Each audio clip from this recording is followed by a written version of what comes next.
हम first year biology का chapter number 6 prokaryotes पढ़ रहे हैं।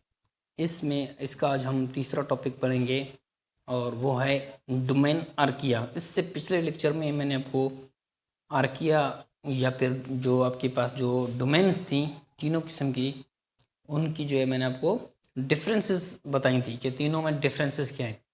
तो आज हम डिटेल स्टडी करेंगे डोमेन आर्किया के मुतालिक के डोमेन आर्किया की कौन सी टाइप्स हैं, ये कहाँ पर रहते हैं और इनको जो है क्या क्या नाम दिए गए हैं इनकी जो है पोजीशन या लोकेशन की बुनियाद पर। तो अगर हम इनकी कैरेक्टरिस्टिक्स देखें तो सबसे पहले ये डिफरेंट हैं बैक्टीरिया से। क्यों डिफरेंट हैं? क्योंकि ये एक्सट्रीम इन्वायरमेंटल कंडीशंस पे सरवाइव कर सकती हैं। इससे पहले मैंने आपको बताया था जब हम कैरेक्टरिस्टिक्स पढ़ रहे थे तीनों टाइप्स की, डोमेन आर्किया, बैक्टीरिया और यूकेरिया की, तो उसमें मैंने आपको बताया था कि बैक्टीरिया जो है एक्सट्रीम कंडीशंस पे सरवाइव नहीं कर सकता, जबकि आर्किया की कैरेक्टरिस्टिक्स ये है कि ये एक्सट्रीम जो है टेम्परेचर, एक्सट्रीम इन्वायरमेंटल कंडीशंस पे जो है ये सरवाइव कर सकता है। जितनी भी इन्वायरमेंटल कंडीशंस आ जाएं, जितनी भी अनफेवरेबल कंडीशंस भी आ जाएं, तो उसमें ये सरवाइव कर सकता है। तो इस बुनियाद पर हम इसको एक्सट्रीमोफाइल्स भी कहते हैं। इस बुनियाद पर हम इसको एक नाम देते हैं आर्किया को, एक्सट्रीमोफाइल्स, तो एक्सट्रीम कंडीशंस पे सरवाइव करने की वजह से। इसके बाद अगर हम अर्लियर आर्किया को देखें तो पहले जो आर्किया डिस्कवर हुए थे उनको नाम दिया गया था आर्किया बैक्टीरिया। क्या जैसे जैसे वक्त गुजरता गया फिर इसको नाम आर्किया बैक्टीरिया से जो है आर्किया का नाम पड़ गया। तो earlier they were known as archaea bacteria, but later on this name was change to archaea, only archaea. तो इसकी टाइप्स की बात करें तो इसमें से चंद टाइप्स हम पढ़ेंगे, 5 हैं तकरीबन। इसके अलावा मॉडरेट इन्वायरमेंट की अलग जो टाइप है। तो पहली टाइप को देखें तो एक्सट्रीम हेलोफाइल्स। नाम से ही ज़ाहिर है एक्सट्रीम, जिस ज़्यादा मतलब कि अक्सरियत, जिसमें ज़्यादा मकदार में जो है कोई चीज़ मौजूद हो। अब क्या हेलो, हेलो कहते हैं साल्ट को, और फाइल्स ढेर, साल्ट के ढेर।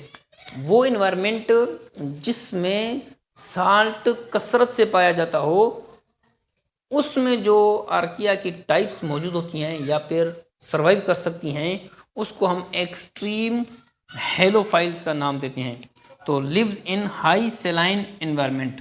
तो सेलाइन इन्वायरमेंट होता है मतलब कि साल्ट ज़्यादा होता है उस इन्वायरमेंट में, और उस इन्वायरमेंट में रहने वाले जो है आर्किया को एक्सट्रीम हेलोफाइल्स का नाम देते हैं। इसके अलावा दूसरी टाइप को देखें तो एक्सट्रीम थर्मोफाइल्स। अब एक्सट्रीम मैं आपको बता चुका हूँ, थर्म कहते हैं हीट को। वो इन्वायरमेंट जिसमें टेम्परेचर हाई हो, मतलब कि ज़्यादा से ज़्यादा टेम्परेचर मौजूद हो, और कितना, तकरीबन 90 डिग्री सेंटीग्रेड। ये 90 डिग्री सेंटीग्रेड हॉट इन्वायरमेंट में सरवाइव कर सकते हैं। इसी बुनियाद पर इसको एक्सट्रीम थर्मोफाइल्स का नाम दिया जाता है। इसके बाद तीसरी किस्म इसकी एसिडोफाइल्स। एसिडोफाइल्स वो किस्म है जो एसिड इन्वायरमेंट में रहें। वो आर्किया जिनमें अगर एसिडिटी ज़्यादा हो उस इन्वायरमेंट में, तो उसमें रहने वाले आर्किया को एसिड लवर्स का नाम दिया जाता है। चौथी किस्म साइक्रोफाइल्स। साइक्रो का लफ्ज़ कोल्ड इन्वायरमेंट के लिए इसमें, मतलब कि एक्सट्रीम कोल्ड इन्वायरमेंट में भी ये सर्वाइव कर सकते हैं। इसका पांचवी किस्म जो है रेडियोफाइल्स। रेडियो मीन्स रेडिएशंस, रेज को कहा जाता है रेडियो का लफ्ज़।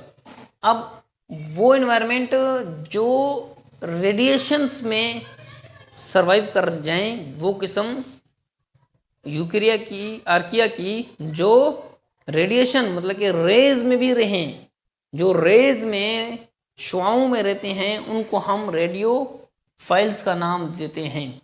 इसके बाद है ये तो 5 बेसिक इसकी टाइप्स थी।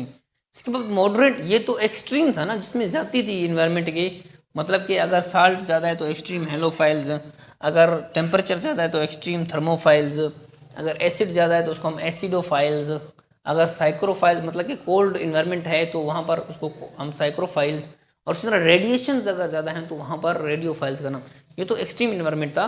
इसके अलावा मॉडरेट इन्वायरमेंट, जो मतलब कि ना ज़्यादा की कोई चीज़ जिसमें मौजूद हो और ना कम मौजूद हो, तो मॉडरेट इन्वायरमेंट उसको कहते हैं। तो इसकी पहली टाइप जो है वो आपके पास है मेथेनोजन।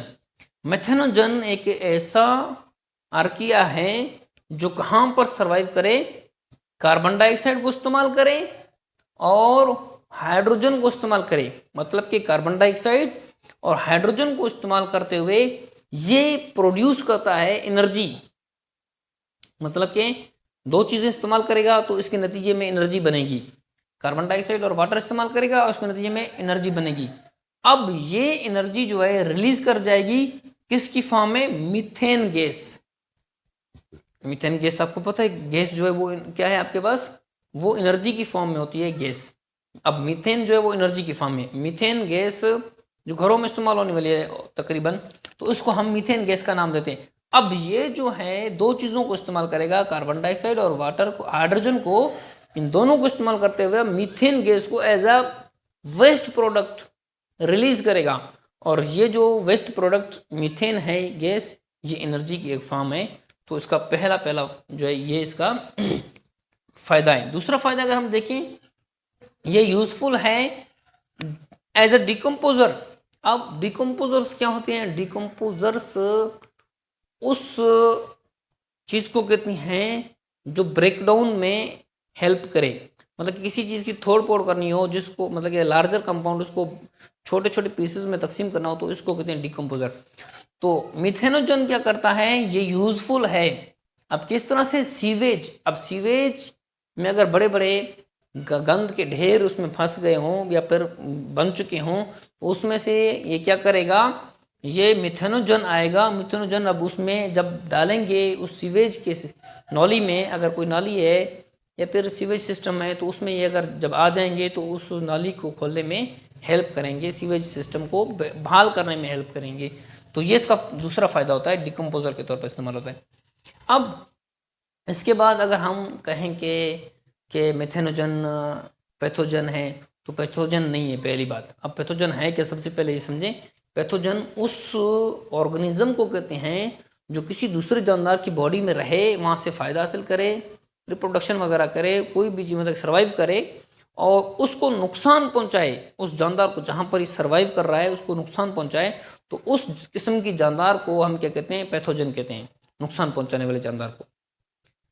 तो सबसे पहले तो आपने याद रखना है कि ये पैथोजन नहीं है, मिथेनोजन पैथोजन नहीं है, मतलब कि ये नुकसानदार नहीं है, फ़ायदेमंद है। दूसरी चीज़, ये एनएरोबिक है। एक होता है एरोबिक, दूसरा होता है एनएरोबिक। ये चौथे चैप्टर में हम डिटेल में पढ़ चुके हैं, लेकिन यहाँ आपको मैं सरसरी फिर से दोबारा से बताऊँगा कि एनएरोबिक वो होते हैं जो विदाउट ऑक्सीजन ना भी हो एनवायरनमेंट में तो ये सर्वाइव करेंगे। तो अर्लियर हैं, तो अर्लियर एनिमल्स वैसे भी ऑक्सीजन इस्तेमाल नहीं करते थे, तो इसीलिए हम इसको क्या कहते हैं, एनएरोबिक ऑर्गेनिज्म का नाम देते हैं आर्किया को। तो it's all about domain archaea. उम्मीद है कि ये आपको लेक्चर समझ में आ गया होगा। अगर आप मेरे चैनल पर नए हैं और इस तरह की मज़ीद वीडियोस को मतलब कि चाहते हैं कि आपको आपके पास अवेलेबल हो, तो काइंडली मेरे चैनल को लाइक करें, सब्सक्राइब करें और बेल आइकन पर क्लिक करें ताकि मेरी हर आने वाली वीडियो आप तक पहुंच सके। शुक्रिया।